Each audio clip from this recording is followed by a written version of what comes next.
What happens, happens, and then we're gone. This was the perfect line for this unique take on the tale of Pinocchio to end on. Instead of solely focusing on the magic that enabled a mere puppet to become a real boy, this take on the tale looked at it more metaphorically and showed the harsh realities of life, consisting of all that one must endure to essentially contribute to the makeup of making them human and real. In an epic stop-motion adventure, it pulled on the heartstrings and provided a journey like no other. So with that, I thought I'd recap, break down, and explain all that there was to take away from this movie. So let's get into it. Here is Pinocchio ending explained. Just to let you know, this video will contain spoilers. The final shot that we saw of this movie was of the pinecone dropping to the ground off of the tree after we'd seen Geppetto, Spazzatura, and Sebastian all give in to the one and only inevitable thing about life, and that's death. A pinecone is symbolic of resurrection, eternal life, and regeneration,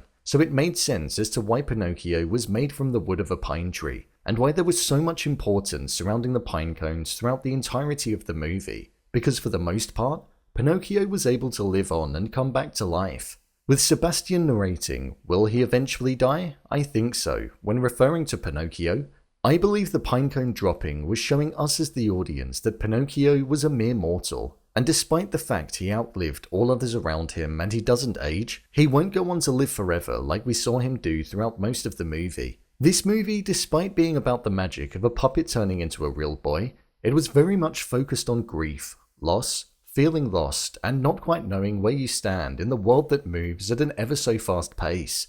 I'll touch on the main characters and how it applied to all of them. Pinocchio.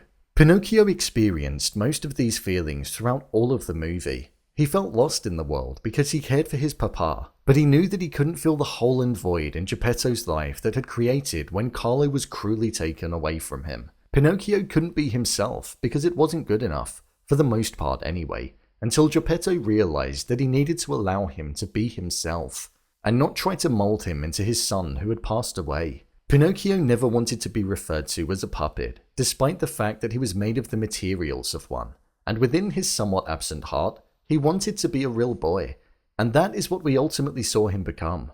Not in the way like we saw with previous iterations in the past, where he physically became human, but instead he could die.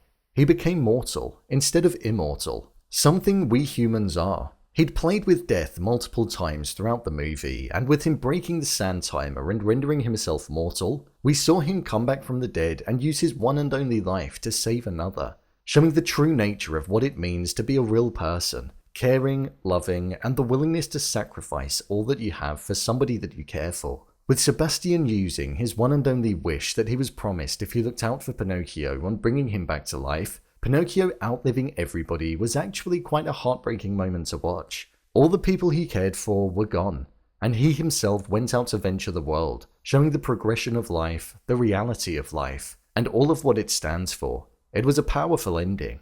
Geppetto.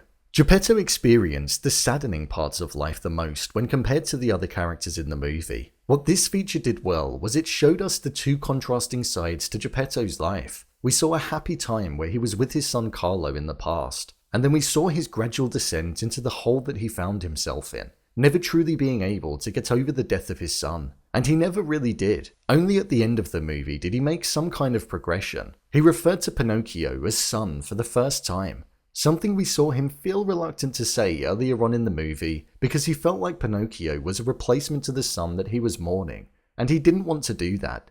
Geppetto's harsh words that he spoke to Pinocchio and his then adventure to go and find him was what enabled him to see Pinocchio for who he actually was, an individual identity.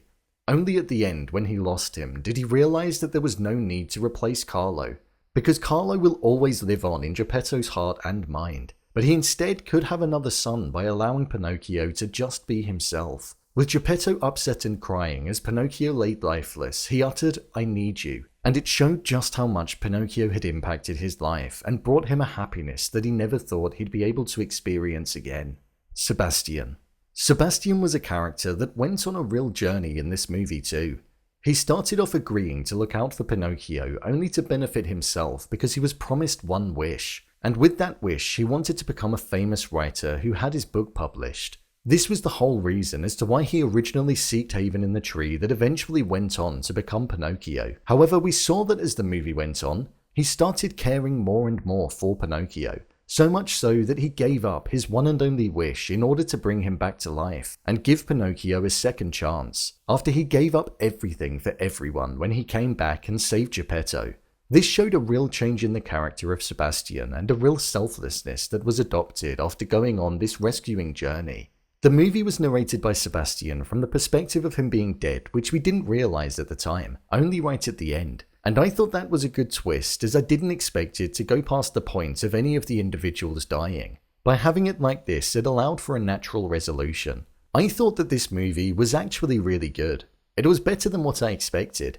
I thought that the dark undertones that were adopted were really well placed and they didn't feel unnatural. With this being available for all audiences, I thought it trod the line extremely carefully, and it had the old school style of capturing the mood and feel of the time.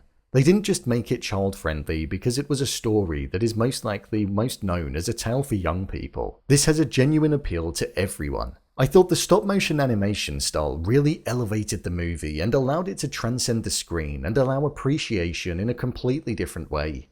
The characters felt real when watching, and I think the animation style most certainly helped that. I was relatively cautious going into the movie due to the fact that there were some musical numbers that were going to be featured in it. I was fearful because I was worried that it would grind the world to a halt and disrupt the flow of what we were watching. But instead, it gave it new life and supported the specific moments of the plot that we were at. Whether that be Pinocchio singing about his papa, or Count Volpe singing about wanting to be on top of the world again with his carnival, they all added an extra layer that really complemented the scene and allowed you to feel even more immersed within it. The casting and performance by the voice actors were absolutely spot on. I thought they all delivered extremely convincing performances that added depth, emotions, and a rawness to the characters that hasn't been experienced in an iteration of this tale for a long while. With us getting two different movies of Pinocchio this year, I think this one far surpassed the live-action remake that was released earlier on. This is a unique take that leans in on the dark undertones of the original and provides a realness that is relatable when it comes to expressing the want to fit in, the reality of life, and the devastation that surrounds death being brought within your life. So, there you have it, Pinocchio Ending Explained. If you want to see more videos such as Endings Explained, theories and predictions, and character breakdowns, then click on the I button, or alternatively you can head over to my channel where you'll find them all. If you'd like to give me a show or movie that you'd like me to review, then head over to my Twitter, @brainpilot_, and tweet me what show or movie you'd like me to review next. And finally, if you'd like to see what I rate the latest movies that don't quite make the cut to getting a dedicated video, then head over to my Letterboxd profile. It's where I rate the latest releases in real time. What did you think of this movie? Leave a comment down below, and don't forget to subscribe. I'll see you next time.